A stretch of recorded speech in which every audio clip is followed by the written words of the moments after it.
How's everybody doing out there on YouTube? This is Shafe with Shafer TV. Got a really interesting video for you today. I'm going to rebuild United as realistic as possible. Of course, there's going to be a little bit of leeway. I don't exactly know the financial fair play situation. I have a good idea of it. With that being said, we're going to be a little bit lenient toward that. But before we get into the video, like and subscribe. Let me know what you think about the video. Comment. I appreciate it. Let's get into it. First and foremost, like I said, with the financial fair play situation, we're going to have to cut the wage bill probably around like 30 to 40%. In order to actually pick up any transfers we need, we're going to have to sell a good amount of players. We're going to have to make some money. On top of that, I've been hearing that there's a 200 plus million transfer window. The only way I can see that happening is if the wage bill is cut dramatically, like I said, 30 to 40%, and we make over 150 million in sales. But I have figured that out for us. Varane, Casemiro, Bruno, Rashford, Martial, Lindelof, Maguire, and McTominay all need to leave. I don't need to explain to you why they need to leave. We all know why they need to leave. With that being said, some of these players are leaving on a free. Some of these players are going to be sold for sure, like Casemiro, Bruno, Rashford, Lindelof, Maguire, McTominay. If you really think it's that hard for another team to want those players, you're crazy. Bruno, he's definitely a target for other top teams out there. I wouldn't mind seeing him gone for 45, 50 million. Rashford, I am certain that there's at least 4 or 5 teams out there that can take a chance on spending 55, 60 million on Rashford. He is a solid winger. He needs to start somewhere else. He needs to try to regenerate what he had last season, and I think he could do that. Lindelof, Maguire, McTominay, all of them are on decent wages. Well, Lindelof is on pretty high wages for the player he is, and so is Maguire. But McTominay's wages are okay. But all three of them, now that they're playing on a team that's not going to be in European competition next year, I imagine that they'll have no problem leaving. And they're all solid players, so I imagine it wouldn't be that hard to pick them up. If all these players are gone, it shrinks our wage bill 1.8 million per week in wages. Not to mention if we let players like Sancho go, that's another 300,000. But in all likelihood, that would shrink our wages to 2.1 million per week from 3.9 million that we currently have right now. Okay, so the players that we're going to also need gone eventually is players like Luke Shaw, Aaron Wan-Bissaka, Eriksen, and Anthony. That would also be another 590,000 per week. However, I think that all those players can stay at least another 1, 2, or 3 years. In the players like Shaw and Aaron Wan-Bissaka and Anthony, 2, 3 years probably. And Eriksen, we need him there for at least another year or two. And the reason being, he can be a really good mentor for Kobbie Mainoo in that midfield. If we do sell all the players that I had listed before, excluding the ones that are going on a free, we would likely earn around 175 million. I'm not going to explain that to you. It's not that hard to think that Rashford 55, 60 and Bruno for 50 and Casemiro for 20. It's not that hard to get to that number. So that's how we're going to get to our 250 million budget. 175 million in sales and 75 million injected from United, as well as we lowered our wage bill to 2.1 million. All right, what we need is 2 center backs, we need 2 midfielders, we need a forward or a winger, and we possibly need a left back, right back, and another forward and a winger. So, like I said, let's just do for the next season. So for sure, we need 2 center backs, 2 midfielders, and a forward or a winger. Jared Braithwaite has been the topic lately for United. He seems like a very solid center back for Everton. He's a big guy. He's played well this year. He's quite young. He's only 21. He has a value right now of 30 million. However, Everton have said that they want 80 million for the guy. It's not hard to think that we could get him for 65 million. However, I'm labeling this in the possible because 65 million for somebody like him, I think he's at his best that he's ever going to be right now. So, he's a big, solid defender. He's Premier League tested, but he has absolutely no passing ability whatsoever. He only plays short, simple passes at the back, and that's really it. He's a destroyer of a center back, and that's all it is. He's got good pace. He's good in aerials. He has decent positioning, but he'll likely shine somewhere like Everton, but I don't think he's going to shine in a United team. And 80 million for him is just way too damn much.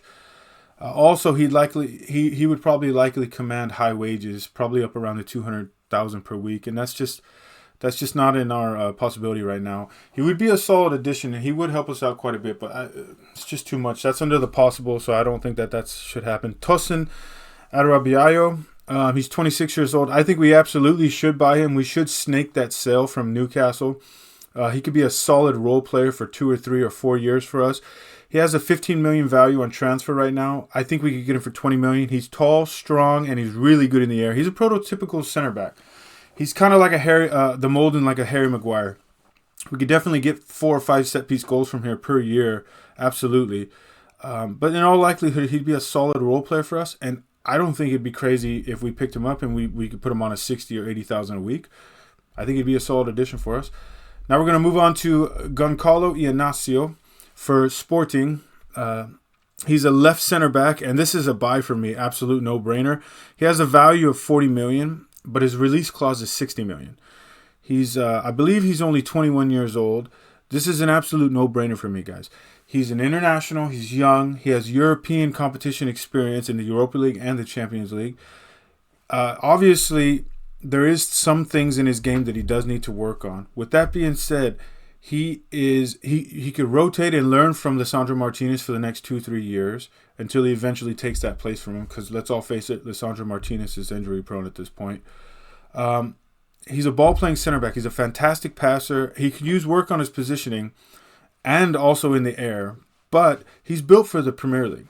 As long as he progresses on his defensive abilities, I have no problem saying that he can be a very, very good Premier League defender. Likely, he will take 120,000 per week on wages, which we can obviously afford that, no problem.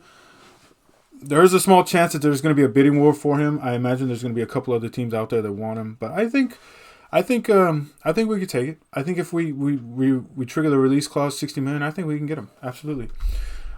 His teammate Marcus Edwards, he's a right winger. I put this under possible. The reason I put it under possible is because he's 26 years old.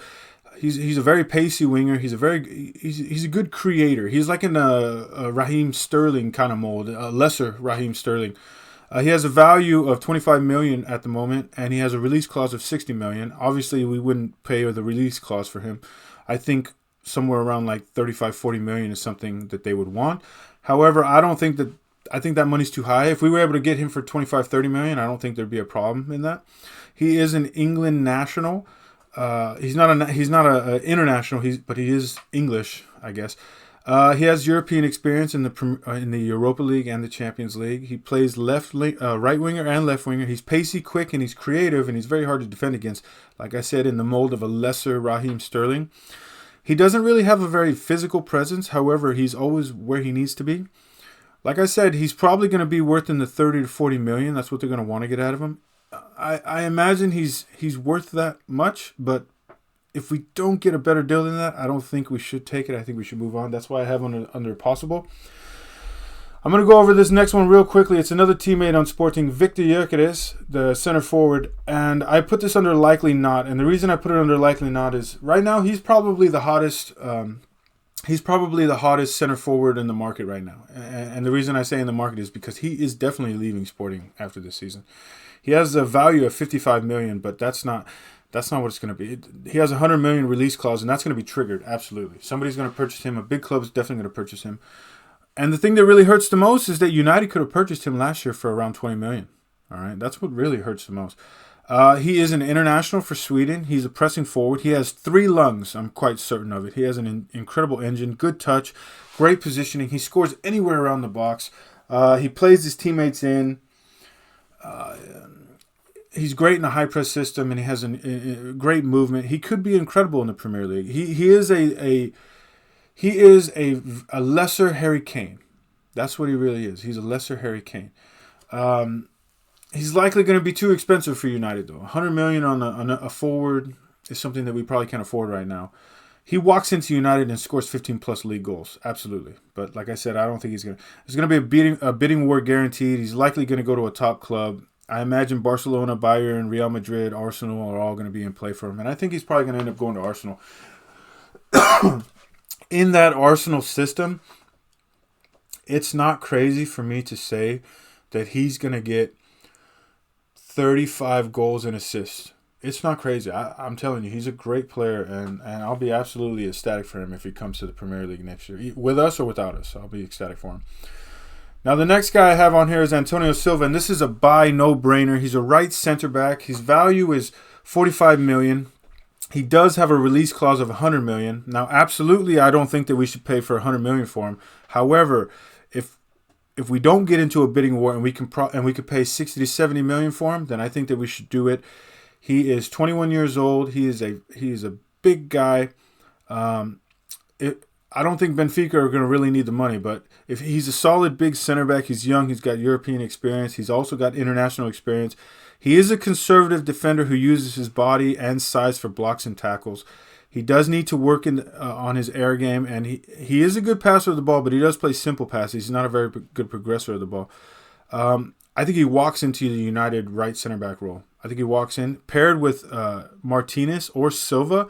I think that we have a center back duo. If he's paired with Martinez, that's a center back duo for the next 2 to 3 years. And then when Inacio moves in, that's another center back duo for the next 5 years. So I think that we should really try to get him. If we do, he'd likely command about $120,000 wage per week. We're probably going to get into a bidding war. I don't think that we should trigger the release clause, but if we do pay 70 or 75 million, I wouldn't be mad at it. I think he's a fantastic player. I think we need him. Evan Nilsson, the center forward for Porto. This is a buy for me. It's a no-brainer. I think he's 26 years old. He would be somebody that Højlund could learn from. He's a very, very good pressing forward, good speed, good size. He has a value of $30 million. We could probably get him for about $40 million. He's strong, fast, and he's good with both feet. I don't think he has a weak foot. I think both of his feet are fantastic. He's probably going to likely want to come to the Premier League. He's going to want the challenge. He's been in the He's been in the Portuguese league for 3 years now, so I think he's going to want the challenge. He is ready for the Premier League. He's very much in the mold of a Richarlison type of forward. He's very good on pressing actions. He's cheap considering forward market values. He's very cheap, $40 million. Like I said, likely $40 million. Hopefully, maybe $50 million at the most. He would probably accept $100,000 a week wage, and he would be perfect to pair with Højlund. Højlund could learn a lot off of him and work on his game for the next year or two, while Evan Nilsson scores, around 15, 20 goals for us per year. I think it'd be a fantastic addition to our team. It's a no-brainer. Nico Gonzalez, the center, the midfielder. He's a box midfielder. He could play defensive midfielder as well. However, this is a buy for me. It's a no-brainer. He has a value of $10 million right now on the market. He's 22 years old. We would likely have to pay $25-30 million for him, but like I said, this is a buy for me. He's a big midfielder. I think he's like 190 centimeters tall. He's a big midfielder. He wins almost every single aerial duel. He's good, not great on the ball. He's good, not great at passing, but he does play simple passes and he controls the ball. So that's what I like about him the most. He would be fantastic if he was paired up with Manu. He's very affordable. He's only on $11,000 wage per week right now. He would likely accept $100,000 per week with United. If he wants to challenge himself, I think this is a no-brainer and a perfect fit for United. We could have him for 5 or 6 years, 7 years in our midfield. No-brainer, absolutely. Moving on, Andre Frank Aguisa, the midfielder from Napoli. I think he's 28 years old right now. Napoli's 9th in the table in Serie A. They're not going to have any Europe next year. I do imagine he wants to leave. He's been there for, I think, 2 years now. He's a solid box-to-box midfielder. This is a no-brainer for me. He's got a value of $30 million, and I do believe that if we paid them $30 million, we'd get him. Napoli are going to need to trim the books just like we do because there's no Champions League for them. He's on $66,000 a week right now. He's likely going to want to move. He's a big midfielder. He's tough, strong. He has an incredible engine. He would fit right into the Premier League with the physicality that he plays at. With the midfield three of him, Anguissa, Gonzalez, and Manu, I think that we could be a nightmare for other teams to deal with. We'd have a very big, strong, controlling midfield. He allows, if we were to pick him up and Gonzalez, he would allow Manu to play a little bit more of an aggressive midfielder role, like a deep lying playmaker midfielder role. He would likely accept $100,000 a week, which I think that we should absolutely pay him. We could have him on our starting lineup for 2 or 3 years. Svanberg for Wolfsburg. Now, this isn't somebody that I think that is going to step in and play that much for United, but I do think he'd be a solid addition to our team. He'd be a good role player. He's 26 years old. He's a good midfielder. He's a good box midfielder. There's nothing great about this player. He's just good. All right. He has a value of 15 million. I think that we could probably get him for 20 million. There's nothing special about him, like I said, but he's decent in every aspect, and I think that he'd be a great role player for us. And I believe that he would probably accept, middle of the ground wages, 60, 70K a week. I think that's great for us, and I think that he'd be a perfect player to replace somebody like McTominay. All right, so after those players, after we go over everything, my starting lineup for next year, the starting 11 would be Onana at goalkeeper, Dalot at right back. I'd have Antonio Silva at right center back, Lisandro Martinez at left center back, Shaw at left back, Nico Gonzalez at defensive midfielder. I'd have Anguissa as my box midfielder, and I'd have Mino as my other box midfielder who progresses the ball further up the field. I'd have Amad Diallo at right wing, Garnacho at left wing, and I'd have Evan Nilsson as my center forward. Okay, now my 5 off the bench. These are my 5 players that I'd be having off the bench almost every single match. It'd be Mount playing in an attacking midfield or center midfield role. I'd have Iheanacho coming in at center back, either left or right center back. I don't really care. I'd have Højlund coming in at center forward. I'd have Anthony coming in at left or right wing, and I'd have Svanberg coming in midfield. Now, after going over all of this, okay, the total spent in the summer to fill out the squad would be about 265 million, okay? Also off that bench, I'd have Tosin and I'd have Iheanacho kind of rotating. I'd have 265 million, so that'd be on Silva, Iheanacho, Tosin, Nico Gonzalez, Anguissa, Evan Nilsson, and Svanberg. Okay, so that's 1, 2, 3, 4, 5, 6. That's 7 players in. That's 7 players that realistically, like I said, I provided the money for, and now I brought them in. That's 7 players. Okay. I would have 7 players, 4 starters, 3 subs. One of them is a role player. 2 of them are pretty much subs every single game. The wage bill would be about 2.5 million. It'd be down 1.4 million from the previous season, which is this year. That's a 36% cut in the wage bill. Okay. In this lineup, nobody in the starting lineup would be over 28 years old. I believe the oldest player would be either Anguissa or Onana at goalkeeper. So that's good. That's good for us. That means that this team could build for a year or two. This team could absolutely finish in the top 5. In the second season with this starting squad, if we get progression from players like Højlund, Garnacho, Gonzalez, Mino, Dalot, Iheanacho, Silva, Diallo, if we get progression from all the players like we should, it's not crazy to think that we could contend, all right, for the top 2, top 3 spots in the next 2 to 3 years. It's not crazy. Also, if we get a couple more rotational players in and we get maybe 1 or 2 absolute ballers, I would actually, to be honest with this team, I'd just say 1. If we get a right winger that can create kind of like Garnacho will be able to create in a couple years, I think would be flying. Also, this is all predicated on the fact that if it's looking more and more likely that Erik ten Hag is going to stay. And if he is going to stay and the players that I think should go do go, then I have no problem with it. If I'm being honest with you, I have no problem with it. This team right here that I just built for him, I think that he could actually work with it. And I think that he can make this into something special, if I'm being honest. I think that in the next 2 to 4 years, this team could compete for trophies. I really do. Moving on from that, the likely main stars after the first 2 or 3 years on this team would be Mino, Gonzalez, Silva, and Iheanacho. Those would be the 4 players that are going to be absolute studs for us.